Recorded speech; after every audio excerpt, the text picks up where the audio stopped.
Hello, everyone. Welcome back to OpenLine. Our guest is David Rutledge. He's with the Laborers International Union of North America. We're talking about service employees who have certainly been dealing with a lot in the midst of this pandemic. Is their workplace safe?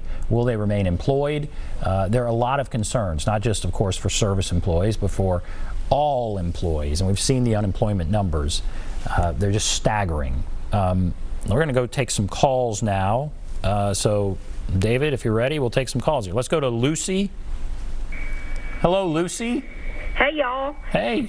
Hey, listen, this does not affect me directly, so I want to make this quick, but I've got several questions, and I've got a statement, Mr. Hall. You correct me if I'm wrong on this. Is Vanderbilt not the, Mr. Hall, is Vanderbilt not the state's or the mid-state's largest employer?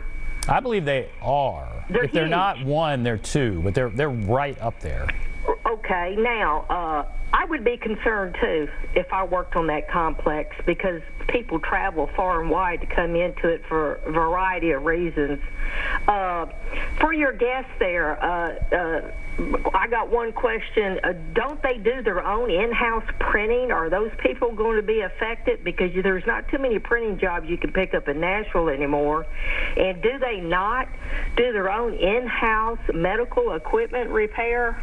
And as far as like the maintenance workers and everything, we've got a shortage right now, a critical shortage of hospital beds that can be turned into ICU beds. There's that hospital sitting out there on Due West, the old Memorial Hospital. Instead of putting these people out at work, couldn't the state send some of these workers out there to retrofit that for a temporary hospital instead of taking over a motel or a hotel, since that was a prior hospital facility, and keeping these people working? And I really don't think that they should take the respirators away from these people, because all it takes is one speck of asbestos around those old pipes and everything, and that a lot of those facilities at Vanderbilt are old. One speck can give you lung cancer. So I'm going to hang up and do what you can, but take the calls for people who work there or call it in probably. Thank you. Thank you, Lucy. Thanks for the call. She had several questions there. What did you think, David? To her question specifically about, some of these hospitals that are not currently being used, the failure to expand Medicaid here in Tennessee by our state government over the last several years has certainly had an impact, and a lot of rural hospitals particularly have been shut down. And that's only exacerbating this crisis. That's something that our state government can and should do something about, getting these hospitals back up and running, even if they wind up being run as public facilities as opposed to private facilities. Clearly, the private market has failed when it comes to providing adequate health care, especially in our rural communities. But as far as the folks, the folks who are working at Vanderbilt does perform a lot of its services in-house. And again, I think that's an advantage of having maintained a direct employment relationship. They're not contracting services out to other companies who may or may not choose to keep operating. The good thing about a job at Vanderbilt, whether that's the medical center or the university, is you work for Vanderbilt, the university or the medical center. You don't work for, Cintas or Sodexo or some contractor who controls your job. It's a relationship directly with the university, and that's something that's really gone away to a large degree in our economy. But clearly, it works out best for the people who are working there. So I hope that answers your questions, Lucy. I know that there were a few different ones, and I'm not. There were a few. There was one about respirators and masks. I guess that's for some of the construction workers. And again, you represent. I think you said mainly outside of Davidson County construction workers. Is that a concern? Them not having that kind of equipment, and also just the cleanliness of where they work, down to having soap in the restrooms and that kind of thing. Is that a concern that you're seeing on some of these construction sites, or what are you seeing there? When it comes to personal sanitation, obviously we expect our members are responsible for their own, safety and well-being as well as each other's. So there is we make sure that there's adequate stuff to maintain their personal hygiene. But certainly when it comes to respirators and the environment itself, a lot of these plants where we have members working at TVA, like Gallatin Steam Plant or several of the TVA plants, there's a lot of coal dust in the environment. At New Johnsonville, that's one that's currently being decommissioned and torn down. So again, as Lucy pointed out, there's asbestos all over the place, and all of our members who are working there in deconstructing and demolishing that plant are receiving training in asbestos remediation and are doing it in a safe way. That being said, at the same time, the building trades unions, of which our union is a part, there are about 15 different unions that represent workers in different aspects of the construction industry. There was a story a couple weeks ago where the building trades unions donated 500,000 respirators to nurses across the country, and the National Nurses United Union, to make sure that the nurses and people who are on the front lines in the healthcare industry are also adequately protected. And that's what solidarity is all about, right? It's working people making sure and looking out for one another when the federal government or state governments aren't necessarily doing that. That's definitely a big concern. And one of the first things that our members learn is that if they feel like it's an unsafe environment that they're stepping into in their workplace, they shouldn't go and they shouldn't say something about it. So, if there's not going to be a circumstance where one of our members is going to be stepping into an environment where there's asbestos or things like that, where they're not provided for with personal protective equipment. They're not going to do an unsafe So you job. said, okay, so you represent workers that are helping to tear down the Gallatin plant, or the New Johnsonville plant, the TVA New Johnsonville plant. So let's say there's been a huge debate. Should the governor do, basically a blanket stay at home? He's said safer at home, and he's urging people to stay home. If he did just a blanket stay at home, is there an order that would shut that work down? And do you think that would be the wrong thing to do?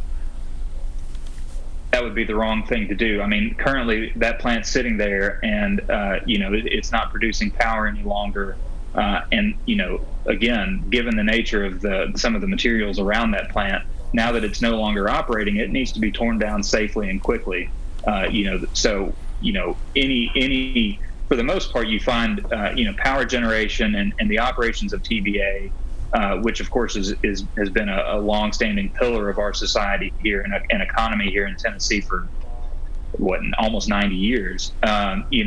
Those are, I think, unreservedly would be defined as essential jobs, doing that work and keeping that going. So that would be something that should definitely proceed. Right. Okay. All right. Let's go to James here. Hello, James. What's on your mind? Yes. Yes. Am I on the air now? Yes, sir. Go right ahead. Oh, okay.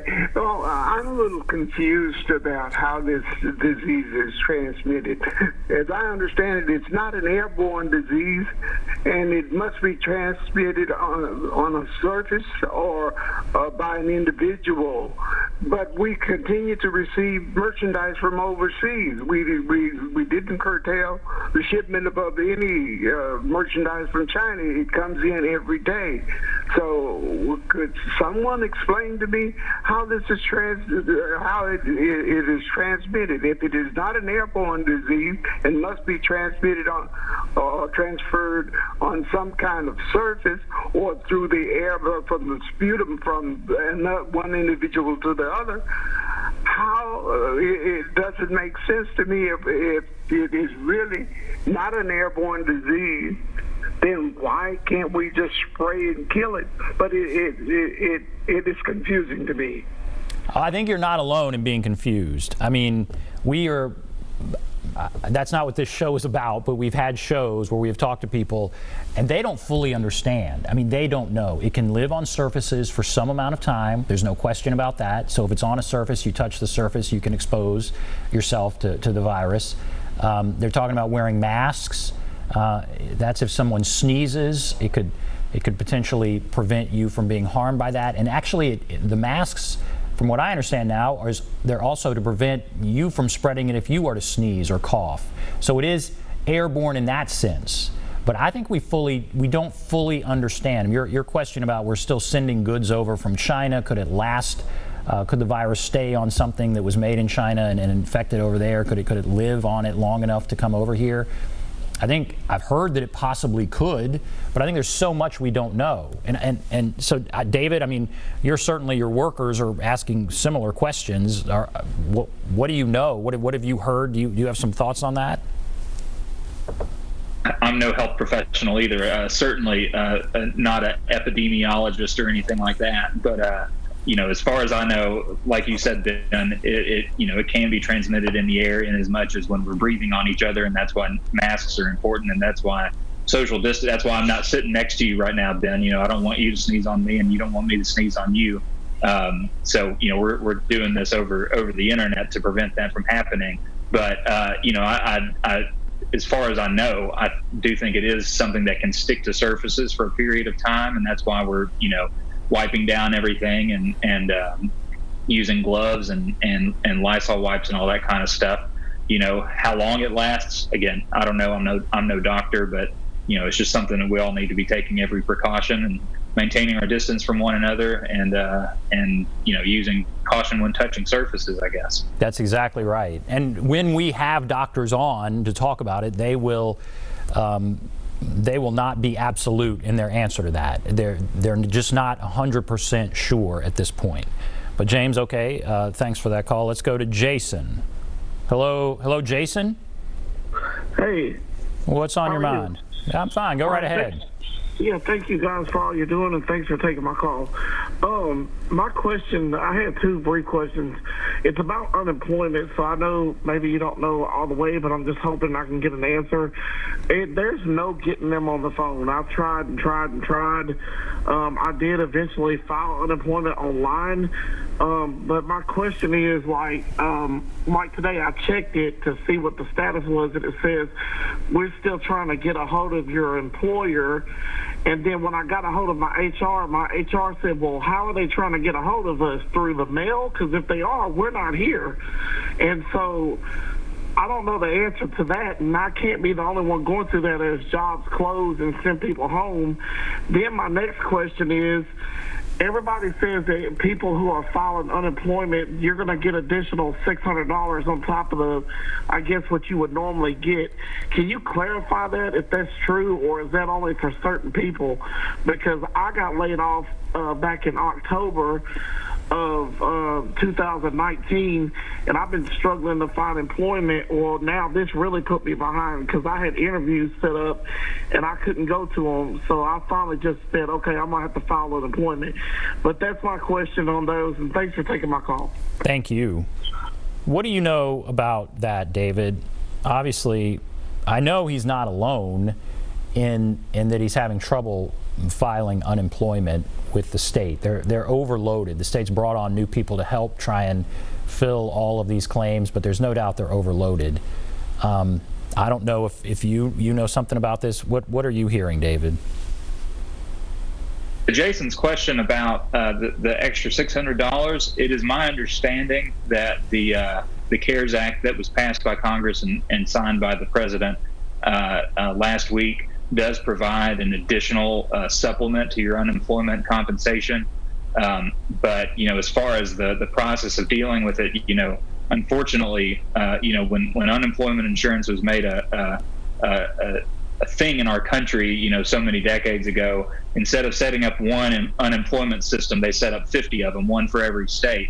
And those systems have been at the mercy of politicians in each of those states. And for the last several years here, under our current leadership in the legislature and in the governor's office for the last 10 years or so, they've been doing everything they can to hack away at it.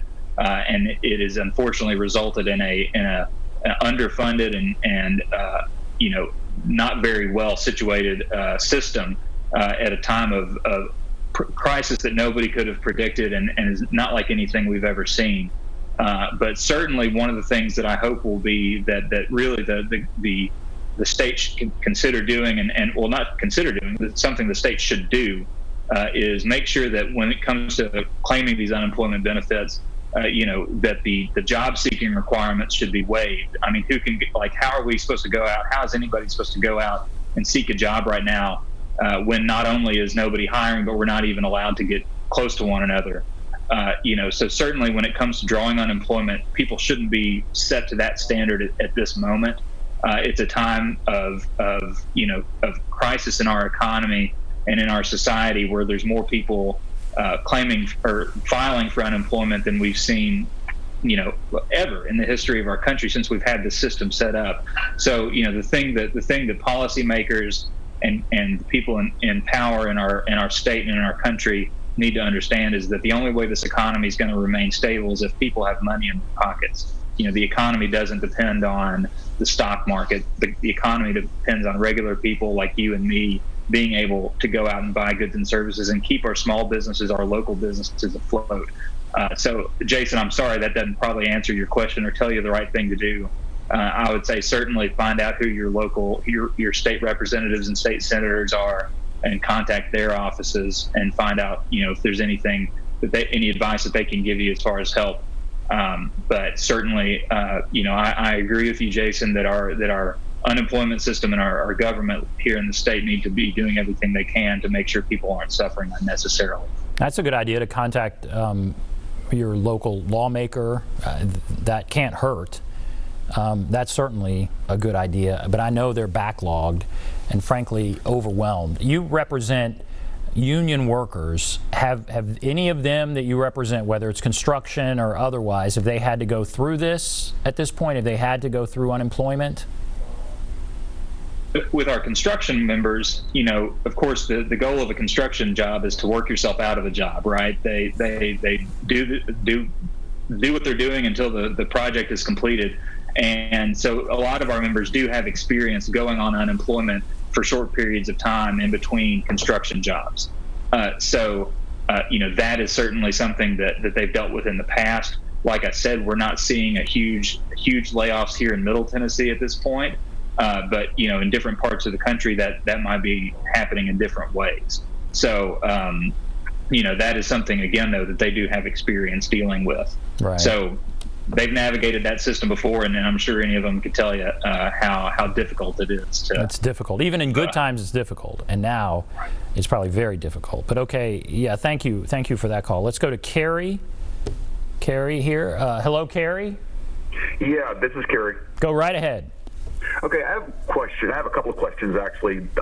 First, I'm hearing a lot of back and forth flip-flopping where it comes to, okay, I'm a construction worker, and I know for a fact that we are not essential workers out in the work community today. There's nothing that we are doing that is going to benefit the public, others. I mean, as far as us staying home, helping to flatten the curve, not carrying this disease to our families, that makes sense if we are serious about stopping this pandemic. However, we are out there, the non-essential, when I say non-essential, I mean we're not dealing with HVAC in someone's home or dealing with plumbing in someone's home where it might be a situation to where someone is, let's say, a toilet's backed up or something like that. You might want to have a plumber for that. But to just be building buildings, that is non-essential. And as a matter of fact, it's life-threatening to the rest of the world. I'm hearing you justify the governor, Bill Lee, who is of course, his family owns the Lee Company,